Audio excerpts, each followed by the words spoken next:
काल रात्री स्वारगेट बस टर्मिनलचे रेप प्रकरणी जे आरोपी होता त्यांना त्यांचे गावात गुनाट गावात पोलीस पथकाने ताब्यात घेतले होते। त्या ऑपरेशन मागचे 3 दिवसापासून तिथे चालू होता। त्यामध्ये क्राइम ब्रांचचे वेगवेगळे पथक, स्वारगेट पोलीस स्टेशन आणि झोन 2 चे वेगवेगळे पथक, आमचे हेडक्वार्टरचे राईट कंट्रोल प्लेटून आणि रिक्रूट्स असे मिळून अंदाजन 500 पोलीस अधिकारी कर्मचारी या ऑपरेशनमध्ये मागचे 3 दिवसापासून होते आणि यामध्ये विशेष करून गुनात गावाचे स्थानिक नागरिक अंदाजन 400 ते 500 लोकांचे भरपूर सहकार्य या ऑपरेशनमध्ये आम्हाला भेटला। यामध्ये आमचे डॉग स्क्वॉडनी वेगवेगळी ठिकाण त्यांना स्मेल दिल्यानंतर जिथे ते वास्तव्यात होता शुगरकेनचे खेतीमध्ये त्या वेगवेगळी स्पॉट्स ते डॉग स्क्वॉड्सनी दाखवली होती आणि ड्रोन्स जे थर्मल इमेजिंग कॅमेराचे ड्रोन्स होते त्याचे कंटिन्युअस वापर करून त्यामध्ये पण त्याचे आरोपीचे ट्रेस लागला होता। या सर्व प्रयत्नानंतर काल 1:10 सुमारास आरोपीला ताब्यात घेण्यात आलेले आहे। आरोपीला अटकची प्रक्रिया सकाळी इथे पूर्ण केल्यानंतर अटक करण्यात आलेली आहे आणि आज त्यांना कोर्टात प्रोड्यूस करून त्यांचे PCR बद्दलचे इतर फॉर्मॅलिटीज करण्यात येईल। तपास साठी एक विशेष पथक तयार करण्यात आलेली आहे आणि सर्व दिशेनी पुरावा गोळा करण्याचे दृष्टिकोनातून प्रयत्न सुरू आहे आणि एक वॉटर टाईट केस तयार करून यामध्ये स्पेशल काउन्सिलची नियुक्ती होणार आहे आणि फास्ट ट्रॅकमध्ये या केसला आम्ही पुढे घेऊन जाऊन आरोपीला सजा होतील यासाठी सर्व उपाययोजना करण्यात येत आहे। याचे व्यतिरिक्त महिलांचे सुरक्षाचे विषयी काल परवामध्ये परत एक विस्तृत आढावा शहराचे घेण्यात आलेली आहे। निर्जन स्थळी असतील, ST स्टँड्स असतील, रेल्वे स्टेशनचे बाहेरचे परिसर असतील, डार्क स्पॉट्स असतील, हॉटस्पॉट्स असतील, टेकडीचे स्पॉट्स असतील, त्याचे पूर्ण परत एकदा सेफ्टी ऑडिट परवापासून सुरू आहे आणि ते भरपूर ठिकाणीचे अशी ऑडिट्स झालेली पण आहे। महानगरपालिका व इतर संबंधित विभागासोबत मिळून परत एकदा जे डार्क स्पॉट्स आहेत तिथे स्ट्रीट लाईट्सची संख्या वाढवण्यासाठी पण उपाययोजना करण्यात येत आहे आणि जे आमचे COP24 चे पेट्रोलिंग मार्शल्स आहेत त्यांच्यासाठी अशा निर्जन स्थळीचे फ्रेश रीत्याने QR कोड मॅपिंग करण्यात येऊन हे करण्यात महिला सुरक्षाविषयी हे आणखी जास्ती सेक्युर्ड आणि सेफ नेट तयार करण्याची प्रयत्न करण्यात येत आहे।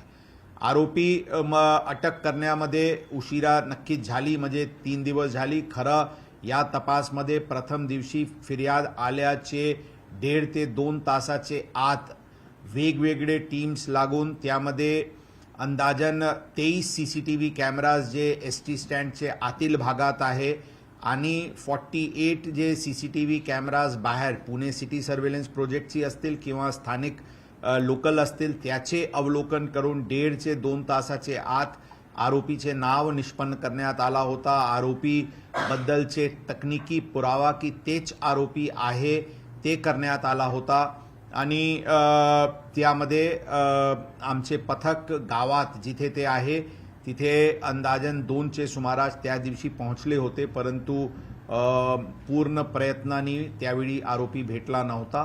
काल शेवटी आरोपी भेटलेले आहे। यामध्ये गावाचे नागरिकांचे आम्ही आमचेतर्फे आणि पुणे शहर पोलीस दलातर्फे त्यांचे धन्यवाद देतो, त्यांचे आम्ही आभारी आहोत आणि खरा आम्ही स्वतः त्या गावात भेट देऊन त्यांचे नागरिकांचे सत्कार आम्ही करणार आहे आणि तिथे जे लोकांनी मदत केले त्याचे आम्ही विशेष अभिनंदन स्वतः जाऊन त्या गावात आम्ही करणार आहे। पोलीस दलांकडून शहराला सुरक्षा, कायदा सुव्यवस्था व गुन्हेगारीवर नियंत्रण करण्यासाठी पूर्ण प्रयत्न करण्यात येत आहे। हे अत्यंत दुर्दैवी घटना नक्कीच घडलेली आहे. त्यांचे आरोपीला कडक ते कडक शिक्षा होईल यासाठी पोलीस दल पूर्णपणे प्रयत्नशील राहतील. कल रात 1:10 के आसपास Swargate rape bus terminal rape incident के आरोपी को गुनाट गांव से डिटेन किया गया था. इसमें crime branch, zone 2, Swargate police station, recruits, RCPs ऐसे अलग अलग पथक करीब 500 अधिकारी और कर्मचारी इस ऑपरेशन में पिछले 3 दिन से थे. कल इसमें गांव के जो गुनाट गांव के करीब 400 से 500 नागरिकों का इसमें बहुत सहकार्य मिला. हमें इन्फॉर्मेशन बहुत जल्दी आती थी. हमारे लोगों को पूरी सोई सुविधा, उनके लोग मोटरसाइकिल्स पे खुद जो खेती की एरिया थी, जो शुगर केन की फील्ड्स थी, उसमें उन लोगों ने खुद से जा कर के बहुत ही अच्छा मेहनत और हमें मदद किया. हमारी डॉग स्क्वाड ने अलग अलग जगह की लीड्स दी, जिस लीड्स के आधार पे हमें काफ़ी पॉजिटिव उसकी रिजल्ट मिली. ड्रोन कैमराज, जिसमें थर्मल इमेजिंग युक्त कैमराज थे, वैसे ड्रोन कैमराज का यूज़ किया गया था और उसकी भी काफ़ी फ़ायदा इसमें हुई थी. हमें देरी ज़रूर हुई, लेकिन कल फाइनली आरोपी को अरेस्ट किया गया है. मेडिकल फॉर्मेलिटीज़ कंप्लीट करने के बाद आज सुबह उसको अरेस्ट किया गया है, कोर्ट में प्रोड्यूस किया जाएगा और एक वाटर टाइट केस इन्वेस्टिगेशन, एक स्ट्रांग इन्वेस्टिगेशन और वाटर टाइट केस बनाने की दृष्टि से हम लोग पूरी तरीके से प्रयत्नशील हैं. इसमें स्पेशल काउंसिल की नियुक्ति की जाएगी और एक फास्ट ट्रैक तरीके से इस मैटर को हम आगे ले जाएंगे और जल्दी से जल्दी आरोपी को सजा मिले, इसके लिए हम पूरी तरीके से प्रयत्नशील रहेंगे. शहर में महिला सुरक्षा की डिटेल ऑडिट पिछले 3 दिनों में की गई है. जो भी वल्नरेबल स्पॉट्स हैं, हॉटस्पॉट्स हैं, निर्जन स्थल्स हैं, डार्क एरियाज है, टेकड़ीज हैं, इस प्रकार की पूरी एरियाज की सेफ्टी ऑडिट की गई है और कुछ नए सिरे से इसमें उपाय योजना की जा रही है.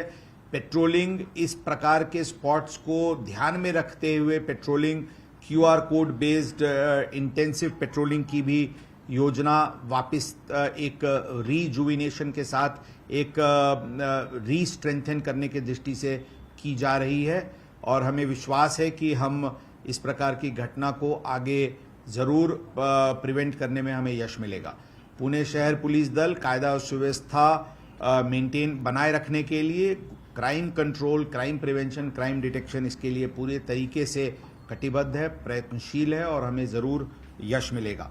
मैं गुनाट गांव के नागरिकों का अपने तरफ से और पुणे शहर पुलिस दल के तरफ से हार्दिक धन्यवाद देना चाहूँगा, क्योंकि उनकी मदद के वजह से ये काम बहुत आसान और एक बहुत ही अच्छे वहाँ पे जो एक एंथुजियाज्म नागरिकों का दिखा पुलिस को सहकार करने की दृष्टि से, वो बहुत ही पॉजिटिव था. मैं खुद उस गांव में विजिट करने वाला हूं और वहाँ पे नागरिकों का जिन्होंने हमें मदद किया, उनका हम वहाँ पे सत्कार करने वाले हैं.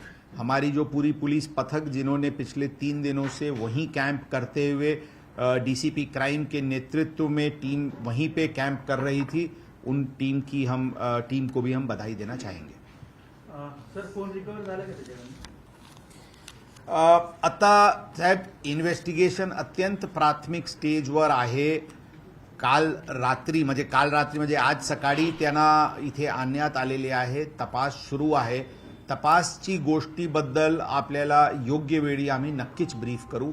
सध्या त्या विषयावर कृपया करून मला त्याबद्दल आता टिप्पणी करणे शक्य नाही. आरोपीला पकडण्यावरनं काही असं श्रेयवाद दिसतोय आम्हाला, क्राईम ब्रांच असेल किंवा स्वारगेट पोलीस स्टेशन असेल, यामध्ये कोणाचे काही श्रेयचे वाद या विषयावर नाही है. मी सांगितले, हे टीम एफर्ट आहे. पूर्ण पुणे शहर पोलीस दलचे अधिकारी कर्मचारी प्रत्यक्ष अप्रत्यक्षरित्या या ऑपरेशनमध्ये सहभागी होते. तिथे crime ब्रांचची team, Swargate police स्टेशनची team आणि झोन 2 ची टीम तिथे तल ठोकून बसले होते. काही अधिकारी तिथून 3 दिवसात हल्ले पण नाही, दिवस आणि रात्री ते काही लोक झोपले पण नाही, अशा प्रकारचे कामगिरी पोलीस दलाने केलेली आहे आणि सर्व पोलीस अधिकारी कर्मचारी जे या ऑपरेशनमध्ये होते त्यांना अभिनंदन. आणि हे जॉईंट टीम एफर्ट होता, यामध्ये कोणत्याही प्रकारची वाद नाही आहे. ऑपरेशन कशा प्रकारे राबवलं? मंगळवारी पहाटे घटना घडली आणि त्यानंतर 3 दिवस लागले, तर कशा प्रकारे आपण आरोपीपर्यंत पोहोचलो आणि प्रकार उघडकीस कसा आला? घटनाक्रम सांगू. आम्ही आपल्याला थोडक्यात सांगितलेले आहे. त्या दिवशी 1.5 ते 2 तासातच आरोपी कोण आहे याचे नाव निष्पन्न झाला होता. तकनिकी डिटेल्सचे आधारेवर ते आरोपी गावात आहे अशा आमची खात्री झाली होती आणि आमची टीम लगेच त्या गावात पोहोचली होती. सुरुवातीला आम्ही डिस्क्रीटरित्याने प्रथम काही तासात आम्ही डिस्क्रीटरित्याने त्यांचे शोध घेत होते, परंतु ज्यावेळी आमच्या लक्षात आला की त्या आरोपीला माहिती पडलेली आहे की पोलीस त्यांना शोधत आहे, त्यावेळी आम्ही ओपनरित्याने आणि गावाची सहभाग घेऊन आणि त्या गावाचे व्यतिरिक्त आजूबाजूचे परिसराचे पण नागरिक, पोलीस पाटील, सरपंच सगळ्यांना सतर्क करून हे जॉईंट ऑपरेशन यामध्ये राबवण्यात आला होता. डीसीपी क्राईम स्वतः तिथे कॅम्प करत होते. डीसीपी झोन 2 मॅडम स्वतः याचे बारकाईने या सर्व गोष्टीवर लक्ष ठेवून होते आणि ही पूर्ण जशा मी सांगितले डॉग स्क्वॉडची मदत घेण्यात आली, ड्रोन कॅमेराजची मदत घेण्यात आली, कारण आपण भरपूर लोक त्या परिसरात गेले होते. ते काफी ते उंचे ते तिथे शुगरकेन हे होते कल्टिवेशन, म्हणून प्रत्यक्ष व्हिजिबिलिटी अत्यंत कमी होती. त्या सर्व लिमिटेशन्स असताना पण लोकांचे, त्या भागाचे लोकांचे मोटरसायकल्सवर जे लोक बाहेर फिरत होते आणि जिथे काही दिसला तर लगेच ते जे इन्फॉर्मेशन फ्लो सुरू झाली होती, त्याच्यामुळे आरोपी हे यांना पडणे शक्य नव्हता. पूर्ण परिसर बाहेर आउटर पेरिफरल आम्ही कॉर्डन ऑफ केले होते की त्यांना त्या फील्डचे बाहेर त्यांना पडता येत नाही. सगळे त्या परिसराचे जे बस स्टँड्स आहे, बस स्टॉप्स आहे आणि अशा प्रकारचे सार्वजनिक वाहनांची जिथे कम्युटिंग असते त्या सर्व ठिकाणी आम्ही कॉर्डन ऑफ करून टाकले होते. म्हणजे आरोपी त्या परिसराचे बाहेर पडणे त्यांना शक्य नव्हता आणि म्हणून ते बाहेर सगळे कॉर्डन ऑफ केल्यानंतर इंटरनल आमचे जे कोम्बिंग झाला त्याच्यानंतर शेवटी हे आरोपी आम्हाला भेटला. लोकांना बक्षीस जाहीर केलं जाणार आहे का? बरोबर. ज्या 2 लोकांनी आरोपीला पकडलं त्यांना 1 लाखाचं बक्षीस. यामध्ये 1 लाखाची बक्षीस जे लास्ट ज्यांचे गावकरी ज्यांचे लास्ट इन्फॉर्मेशन वरून आरोपीला फायनली चेस झाला, कारण लास्ट इन्फॉर्मेशन जे काल आला ते ज्यावेळी ते कुठेतरी पाणी पिण्यासाठी आला होता, तिथे कोणाला दिसला आणि तिथून फोन आला आणि नंतर ते पळाला. ते चेस जे मोटरसायकल्स वगैरेवरून झाला आणि ड्रोन्सची सहायताने दिशा जे दिसून आली त्याच्या अनुषंगाने त्यांना शेवटी अटक करण्यात आली. तर ज्यांचे हे फायनल ज्यांचे हे ट्रिगर इन्फॉर्मेशन होता ज्यांच्यावरून हे झाला त्यांना 1 लाखाची बक्षीस देणार आहे. त्याचे व्यतिरिक्त गावासाठी काय करता येईल ते आम्ही हे आहे, परंतु आमचे म्हणजे मनापासून ते गावकऱ्यांचे अभिनंदन आहे की ज्या उत्सुकतानी, इन्थुझियाझमनी ज्यांनी पोलीस दलाला त्यांनी मदत केली ही अत्यंत सराहनीय आहे. सर, ग्रामीण का एरिया है उधर, जिस तरीके से गांव वालों ने मदद किया है उस तरीके से ग्रामीण पुलिस का भी कुछ सहयोग दिया है क्या? ऑफ कोर्स ग्रामीण पुलिस के भी अधिकारी, स्थानिक अधिकारी, कर्मचारी, उनकी एलसीबी की टीम्स ने भी हमें मदद किया है. वो लोग उनकी भी टीम वहां पे हमारे साथ थी. सर, आरोपी हा गावातच होता तरी देखील त्याला अटक करण्यात 3 दिवस लागले.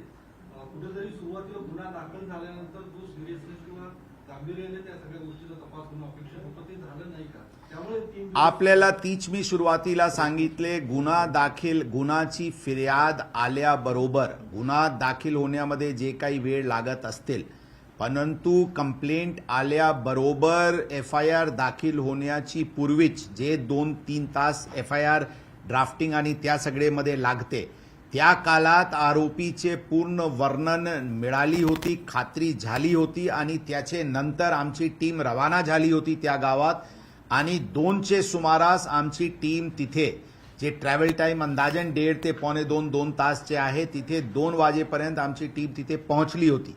जशा आम्ही सांगितले, सुरुवातीला डिस्क्रीट ऑपरेशन ठेवण्यात आली होती, कारण आम्हाला असे आम्हाला वाटत होता की आरोपी लगेचच आम्हाला तिथे भेटून जाईल, परंतु तिथे ते शक्य झाला नाही आणि तरी पण सुरुवातीचे काळात ते आरोपीला समजणार नाही की इथे हे गुन्हा दाखल झालेले आहे म्हणून आरोपी तिथे भेटतील.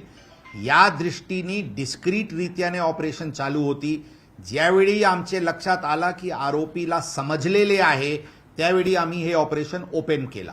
म्हणून यामध्ये कोणताही प्रकारचे सुरुवाती फर्स्ट मोमेंट पासून आमचे पूर्ण teams, DCP zone 2, additional CP west region, additional CP crime, DCP crime, त्यांचे पूर्ण टीम्स जॉईंट सीपी साहेबांचे मार्गदर्शनाखाली सगळे अत्यंत जोरात या दृष्टिकोनातून ॲक्शन आमच्याकडून झाली होती. सर, हा सराईत गुन्हेगार आहे, तर बरेच गुन्हे या अशा हिस्ट्री शीटरकडून घडतात. याचाही एक गुन्हा स्वारगेट पोलीस स्टेशनला होता. अपेक्षा होती लोकांची की जर याचा रेकॉर्ड आहे तर त्याच वेळी प्रिव्हेंटिव्ह ऍक्शन. तर इथून पुढे असे हिस्ट्री शीटर आहे, तर यासाठी काही वेगळं धोरण आपण अवलंबलं? जानेवारी 2024 ला एक गुन्हा 22 जानेवारीचे सुमारास एक कंप्लेंट मोबाईल चोरीबद्दलची आली होती, ज्यामध्ये FIR दाखल आहे.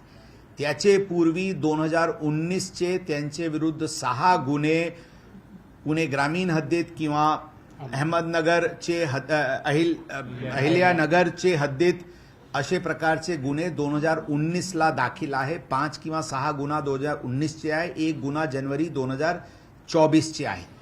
एक गुन्हा असल्यामुळे खरं तर ते या प्रकारचे गुन्हा करतात अशा प्रकारचे आमचे रडारावर नव्हता, परंतु जशा पूर्णपणे सिक्युरिटी ऑडिट करण्यात आलेली आहे, सेफ्टी ऑडिट करण्यात आलेली आहे, यामध्ये ज्या आरोपीवर एकपेक्षा जास्ती मॉलेस्टेशन किंवा एकापेक्षा जास्ती रेप असे प्रकारचे गुन्हे ज्यांच्यावर दाखल आहे आणि ज्यांचे अनोळखी इस्मावर अशा प्रकारचे रेप्स आणि मॉलेस्टेशनचे गुन्हा दाखल आहे, त्याचे पूर्ण डिटेल्स कंपाईल सुरू करण्यात आलेली आहे आणि अशा लोकांविरुद्ध योग्य प्रतिबंधक कारवाई पण करण्यात येणार आहे.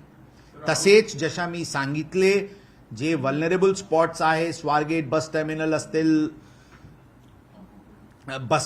इतर बस स्टँड्स असतील आणि अशा प्रकारचे निर्जन स्थळी आणखी डिसिप्लिनिंग मोहीम कसे घेता येईल त्याबद्दल पण स्ट्रॅटेजी तयार करण्यात आलेली आहे. त्याचे पण अंमलबजावणी लवकरात लवकर सुरू करण्यात येईल. तर आरोपीला पकडलं त्यावेळी त्याच्याकडे काही पेस्टिसाइडची बॉटल आढळून आली, असं काही तो काय आत्महत्येच्या विचारात होता?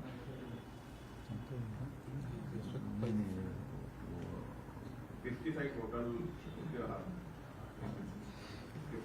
मी सांगितले आपल्याला की तपास अत्यंत प्राथमिक स्टेजवर आहे, भरपूर काही जास्ती सांगता येत नाही, परंतु प्राथमिक मेडिकल एक्झामिनेशन जे त्यांची झालेली आहे त्याचे गळ्यावर काही लिगेचर मार्क आहे, त्यावरून लिगेचर मार्कवरून त्यांनी आत्महत्या करण्याची प्रयत्न केला होता अशा ते सांगतात. दोरी तुटल्यामुळे ते आणि तिथे लोक इमिजिएटली पोहोचल्यानंतर ते होऊ शकला नाही अशा प्रकारचे ते बातमी सांगतात. ही आत्ता व्हेरीफाय करण्यासाठी टीम तिथे जावा लागेल, ते आम्ही बघू, परंतु हे प्राथमिक मेडिकलमध्ये त्यांना लिगेचर मार्क त्याचे गळ्यावर दिसते. Sorry, okay, not many people will be interested ना. तो गणेश गव्हाणे म्हणून एक मुलगा आहे, त्यांनी बाईट दिलाय. तो म्हणतो की मी पहिल्यांदा आरोपीला पकडून दिलं. काय मला एक्झॅक्टली नाव कोण पकडला त्याबद्दल सांगता येईल. सिक्युरिटी ऑडिट आपण करतोय. हो, मी सांगितले ना, केले ना, ऑलरेडी सिक्युरिटी ऑडिट म्हणजे व्हिजिट होऊन सगळे पॉइंट्स ठरलेले आहे. त्याचे अंमलबजावणी 1-2 दिवसात सुरू करण्यात येईल. वेगवेगळे मुद्दा त्यामध्ये आहे, त्याबद्दल प्राथमिक जे सर्वे झालेली आहे त्यामध्ये काय काय ॲक्शनेबल इश्यूज आहे ती करण्यात ती लिस्ट आउट करण्यात आलेली आहे आणि त्याच्यावर संबंधित एजन्सीसोबत चर्चा करून हे करण्यात येईल. फॉर एक्झाम्पल कसे एन्श्युअर करायचे की बसेसचे दरवाजा लॉक राहतील किंवा मागच्या बाजूला जे काही बसेस कंडेम्ड सारखे काही बसेस आहेत त्यांना कसे हे करता येईल. बाहेरचे फुटपाथ्सवर जे अवैध अतिक्रमण आहेत त्यांना डिसिप्लिन कसं करता येते. काही जे स्पॉट्स आहेत जिथे CCTVचे कव्हरेज नाही आहे तिथे कसे वाढवता येईल.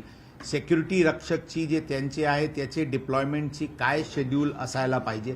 असे वेगवेगळे इश्यूज पोलीस दलांकडून लिस्ट आउट करण्यात आलेली आहे. संबंधित डिपार्टमेंटसोबत कोऑर्डिनेट करून त्याच्यावर एक फॉर्मल ॲक्शन प्लॅन तयार करण्यात येईल आणि लवकरात लवकर ते सुरू करण्यात येईल. Last night the accused in the Swargate bus terminal rape incident was detained from Gunat village in Shirur Taluka. The crime branch, the Zone 2 and Swargate police station team